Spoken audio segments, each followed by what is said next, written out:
Welcome. This is Monty from DPL Surveillance Equipment. We're currently going to be recording this particular session. Um, I'm owner of DPL Surveillance Equipment. We're one of the many companies offering Bitcoins as a method of payment. And I may get interrupted every once in a while with phone calls or instant messages or emails or something as I try to multitask here. But I'm owner of the DPL Surveillance Equipment. We're a premier company in the industry, offering distinguishing things to our three distinguishing things that separate us from our competition: live tech support, 24/7, 365 tech sales and customer support, um, lifetime guarantees and warranties on all the products, buy, rent, or layaway. The largest inventory of items that not only can you buy from us, but you can rent and lay away as well. Today, we're going to be talking about not so much my company, but Bitcoins, Bitcoins. Go online, go to Google, and do a search on Bitcoins. And we have an extensive video playlist also. Go to our website if you want, and I'll send you guys a link down below to our playlist. Right now, we have about 30 to 40 different Bitcoin related selected videos talking about Bitcoins. I tried to choose some of the best ones I could find and put them in a playlist form so that you guys can have them for your reference. Also, they'll be available on my website. We have a video library. You can type in Bitcoin or Bitcoins and you'll get access to the videos on Bitcoins from our website as well. Um, and then under articles, there's a link at the top of every page called articles. You can go there, and we have articles on Bitcoins and everything else, as you'll see.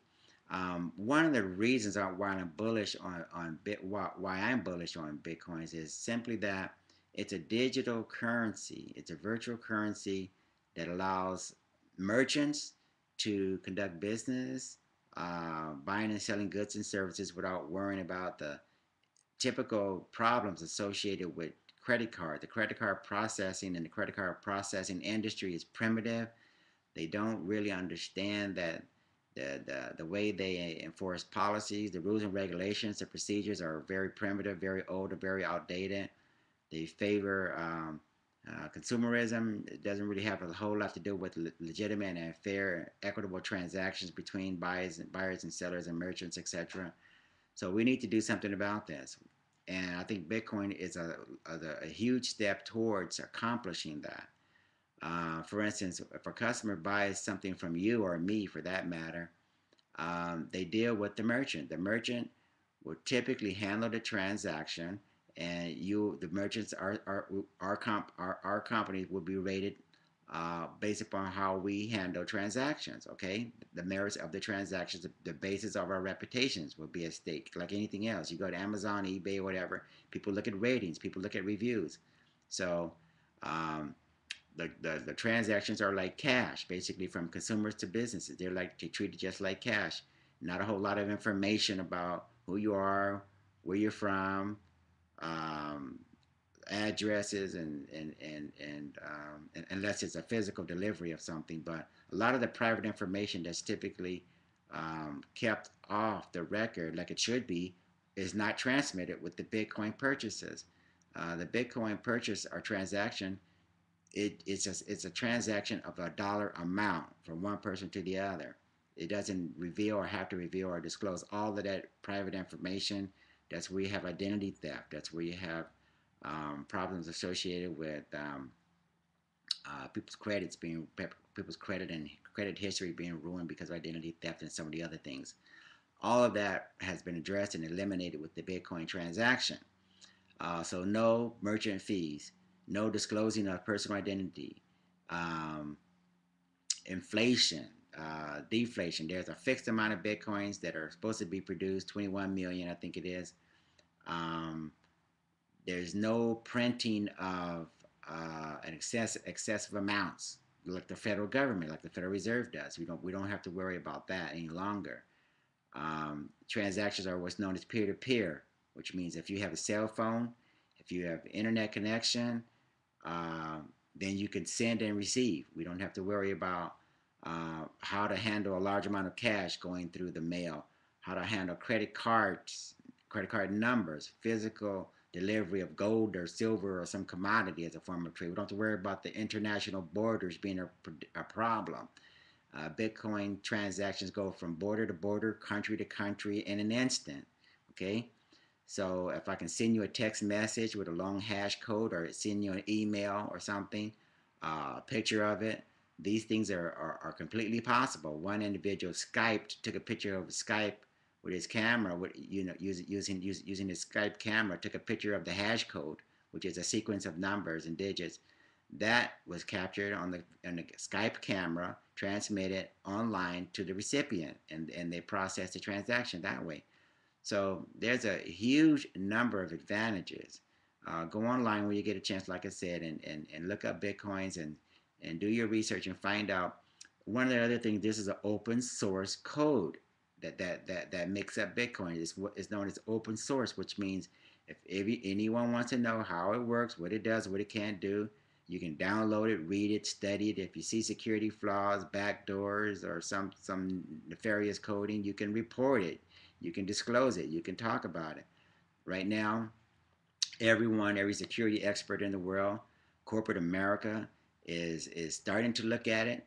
Amazon is looking into it. WordPress, WORDPRESS,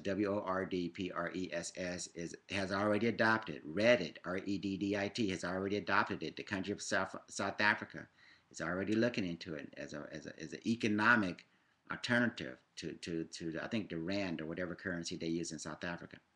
Anyway, there's a lot of pluses, a lot of benefits. It's very new, only a couple of years old. There's only a few exchanges where you can exchange the bitcoins. I'm currently trying to use Mt. Gox, an exchange called Mt. Gox. I'm not having a whole lot of luck, but you guys may want to do your own research to determine whether or not you want to go through Mt. Gox or some other exchange. They seem to be bogged down with processing transactions and verification and all that, and they're not really executing according to my expectations, my level of standards. But there, hopefully, we'll get more exchanges, because exchanges for bitcoins are the linchpin. Um, that the good news is they help you buy and sell. The bad news is we want to move away from one party, one organization, one exchange type of model. We need multiple exchanges, lots of competition, and that way we won't have the problems associated with the fiat currencies like the dollar or whatever, where everything's become centralized all of a sudden again. We want to move away from that. So right now we need multiple exchanges. We need competition. We need to be able to buy and sell bitcoins um, more easily, either through exchanges or just amongst each other. So those are some of the things that I want to get off my chest about the exchanges and centralization, or the problem associated with that one particular exchange itself. Other than that, I think it's going to be a very good thing for businesses, and I um, encourage all of you business owners like myself. Let's offer an alternative payment choice, another one, in addition to PayPal, in addition to Google Checkout, in addition to purchase orders and cashier checks, bankers checks, and all those wire transfers. You should offer Bitcoin as another form of alternative payment, because when people start embracing it, and maybe they'll eventually demand it, you at least be out in front with this. Okay, so you want to take advantage of that. Um, Speculation, that's another area. The Bitcoin has come out probably 2 years ago. The last month and a half that I've been following it, it looks like it's escalated in price from $30 a Bitcoin all the way up to maybe $200 right now on one exchange. Mt. Gox lists it at $200 a Bitcoin. So that's a fantastic amount of appreciation or return, and it's very speculative, very risky. A lot of people are speculating on it from that vantage point, making a lot of money. Me myself, not so much concerned about speculation as I am about an alternative payment choice for my customers. Um, those are some of the things that I'm going to be looking at. So again, I encourage you merchants out there. I don't care if you sell food, socks, clothing, automobiles, houses. You may want to take a look at this, be ready, build it into your business model so that when your customers start requiring it, and maybe you can even promote it, you'll at least be able to take advantage. The merchant fees, discount fees overall will be a significant incentive. You know, some of us spend 30, 40, 50, $80,000 a year merchant service discount fees. That can go back into your pocket. That can go into more products, more services. That can be passed along to your customers as some sort of, coupon or credit or lower prices or something. Or just build your business. Put the money back into your business and do marketing, do more marketing with it or something. But anyway, that is pretty much going to conclude the recorded portion of this particular session, and we look forward to have you guys back, uh, and we're going to go back to the live broadcast.